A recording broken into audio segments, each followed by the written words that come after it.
Have you ever had to do something that made absolutely no sense, but you knew it was the right thing because God said so? That's exactly where Joshua and his army found themselves as they stood in front of the great city of Jericho. Jericho wasn't just any city. It had massive double walls, with the outer wall 6 feet thick and the inner wall 13 feet thick. Houses were even built right on top of the walls. From a human perspective, this city was impenetrable. But here's what God told Joshua to do. Let 7 priests carry horns and lead the army. For 6 days they were to quietly march around the city, just once each day. No shouting, no weapons drawn, just silence and the sound of horns. And then came day 7. On this final day they marched around not once, but 7 times. And when the priests gave one long blast of the horn, the entire army shouted. And that's when it happened, the unthinkable. The mighty walls of Jericho crumbled to the ground. God didn't ask for strategy, he asked for obedience. Sometimes what looks foolish in our eyes is exactly what brings victory in his. It's a reminder that our role is not to understand everything, but to trust the one who does. Fresh off the Jericho miracle, Israel turned to a small city called Ai.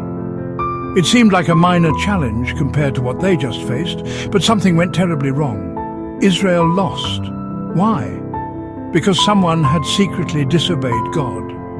When Jericho fell, God had said everything in it belonged to him. But a man named Achan took some of the forbidden treasures and hid them under his tent. His secret sin had consequences, big ones. God helped the leaders identify Achan using 2 special stones called the Urim and the Thummim, a black stone for guilt and a white one for innocence. Since the Holy Spirit didn't yet dwell within them, this was how God gave direction. Once Achan was exposed and punished, something changed. God gave Joshua a very different set of instructions for the next battle. This time they used military strategy, an ambush plan, and they won.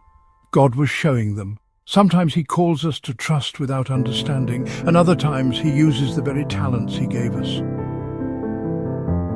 So what do these 2 battles tell us? At Jericho, victory came from obedience and faith. At Ai, failure came from hidden sin, but also a lesson in grace and wisdom when they turn back to God. Here's the hard truth. Secret sins can block God's blessings. Just like Achan's hidden disobedience cost the entire nation, our own sin can quietly sabotage our walk with God. Psalm 66:18 says, "If I regard iniquity in my heart, the Lord will not hear me." But there's hope, because when sin was dealt with, God brought victory again.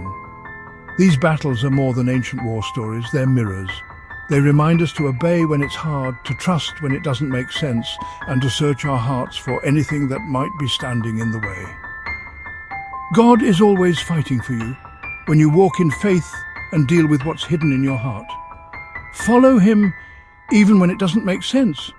And if your walls feel too high to break down, just know they fall at the sound of obedience.